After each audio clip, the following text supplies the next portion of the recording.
গল্পের নাম কালো ঘরের অভিশাপ। শিবপুর গ্রামের নামটা শুনলে খুব সাধারণ মনে হয়, চারদিকে সবুজ মাঠ, পুকুর, গাছপালা। কিন্তু এই গ্রামের একদম শেষ প্রান্তে এমন একটা জায়গা আছে যেটার কথা কেউ সহজে বলতে চায় না।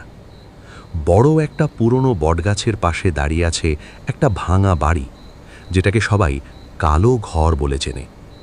গ্রামের লোকেরা বলে সন্ধ্যের পর ওই দিকটায় যাওয়া মানে নিজের বিপদ ডেকে আনা, কারণ যে একবার ওই বাড়ির ভেতরে ঢোকে সে আর ফিরে আসে না। এই গল্পটা শুরু হয় রাহুলকে দিয়ে। রাহুল শহরের ছেলে, সে এসব ভূত প্রেতের গল্পে একদমই বিশ্বাস করে না। সে তার মামার বাড়িতে বেড়াতে এসেছিল কয়েকদিনের জন্য। প্রথম দিন থেকেই সে লক্ষ্য করল গ্রামের সবাই একটা দিক এড়িয়ে চলে, কেউ ওই পথ দিয়ে যায় না, এমনকি গরু ছাগল পর্যন্ত ওদিকে যায় না। একদিন দুপুরে সে একটা চায়ের দোকানে বসেছিল। তখন সে এক বৃদ্ধ লোককে জিজ্ঞেস করল, কাকু, ওদিকে কেউ যায় না কেন? বৃদ্ধ লোকটা প্রথমে চুপ করে রইল, তারপর ধীরে ধীরে বলল, ওই দিকে কালো ঘর আছে বাবা, ওটা ভালো জায়গা না। রাহুল একটু হেসে বলল, ভূতের গল্প? বৃদ্ধ লোকটার চোখের ভেতরে একটা অদ্ভুত ভয় ছিল। সে বলল, হাসিস না, অনেকেই গিয়েছে, কেউ ফেরেনি।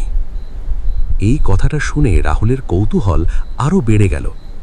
সেদিন রাতে খাবার সময় সে তার মামাকে জিজ্ঞেস করল, মামা, ওই কালো ঘরের গল্পটা কি? মামা কিছুক্ষণ চুপ করে থেকে বলল, অনেক বছর আগে ওই বাড়িতে একটা পরিবার থাকত। বাবা, মা আর তাদের একমাত্র মেয়ে। নাম ছিল মীরা।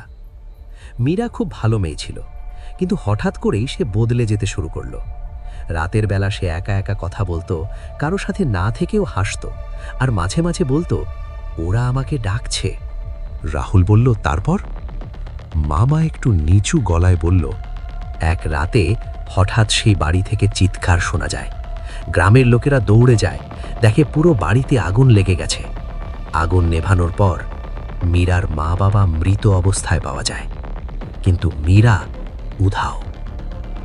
রাহুল একটু চুপ করে রইল, তারপর হেসে বলল, হয়তো পালিয়ে গেছে কোথাও। মামা মাথা নাড়ল, না, তারপর থেকেই ওই বাড়িতে অদ্ভুত সব ঘটনা শুরু হয়।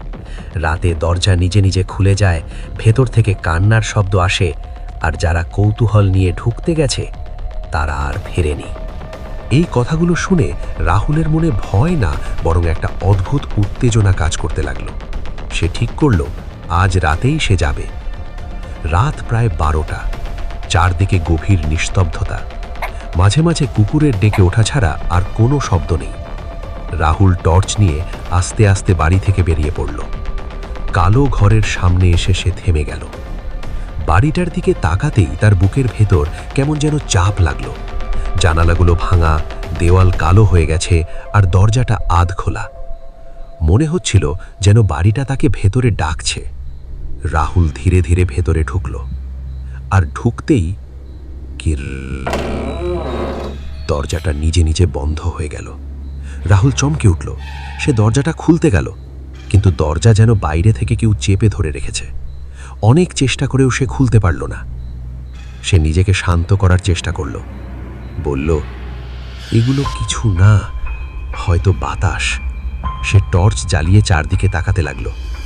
দেওয়ালে অদ্ভুত দাগ, যেন কেউ নখ দিয়ে আঁচড় কেটেছে। মেঝেতে ধুলো জমে আছে, কিন্তু তার মধ্যে কিছু পায়ের ছাপ দেখা যাচ্ছে, যেন কেউ হেঁটে গেছে। হঠাৎ সে শুনতে পেল, রাহুল। সে থেমে গেল। কণ্ঠটা খুবই মৃদু কিন্তু স্পষ্ট। সে চারদিকে তাকিয়ে বলল, কে? কোনো উত্তর নেই। আবার, রাহুল। এবার কণ্ঠটা একটু কাছে থেকে এলো। রাহুলের গা কাঁটা দিয়ে উঠল। সে সামনে একটা ঘরে ঢুকল। ঘরের ভেতরে একটা পুরনো টেবিল, আর তার উপর একটা ডায়েরি পড়েছিল। সে ডায়েরিটা তুলে নিল। ধুলো ঝেড়ে খুলতেই দেখা গেল এটা মীরার ডায়েরি। প্রথম পাতায় লেখা, আজ আবার ওরা এসেছে। রাহুল পড়তে লাগল, ওরা আমাকে ছাড়ে না। ওরা বলে আমি যদি ওদের সাথে না যাই তাহলে সবাই মারা যাবে। মা বাবাকে বলেছি, কিন্তু তারা বিশ্বাস করছে না।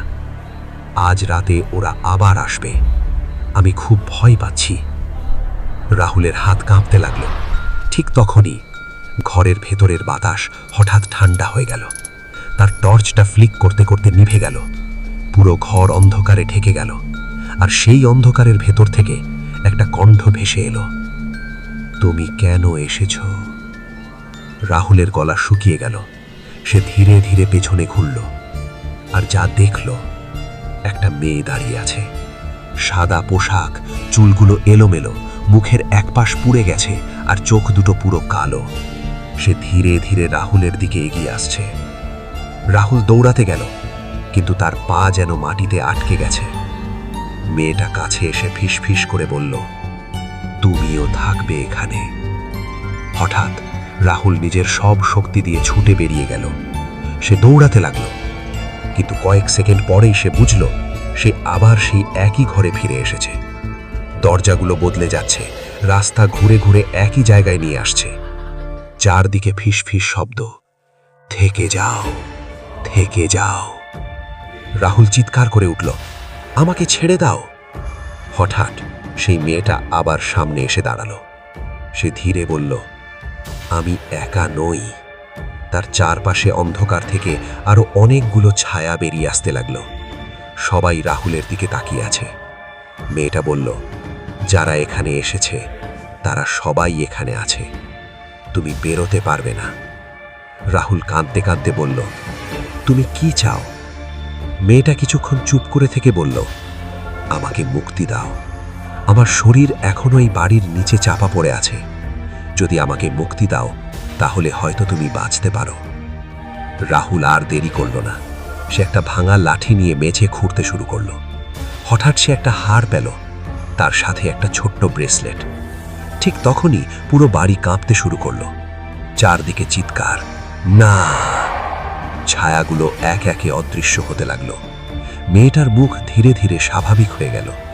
সে শান্ত গলায় বলল, ধন্যবাদ। তারপর সে মিলিয়ে গেল। পরের দিন সকালে গ্রামের লোকেরা দেখল কালো ঘরটা পুরো ভেঙে পড়ে আছে, আর বাড়ির সামনে পড়ে আছে রাহুল। সে অজ্ঞান, কিন্তু বেঁচে আছে। কিছুক্ষণ পর তার জ্ঞান ফিরল। সবাই তাকে জিজ্ঞেস করল, কি হয়েছে? রাহুল কিছু বলল না, শুধু ফাঁকা চোখে তাকিয়ে রইল। তারপর ধীরে ধীরে বলল, সব শেষ হয়নি, ওরা এখনো আছে।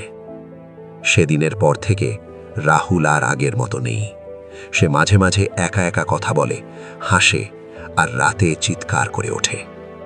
গ্রামের লোকেরা বলে, আজও যদি কেউ সেই জায়গার কাছে যায়, তাহলে বাতাসে একটা শব্দ ভেসে আসে, আমাদের ভুলে যেও না।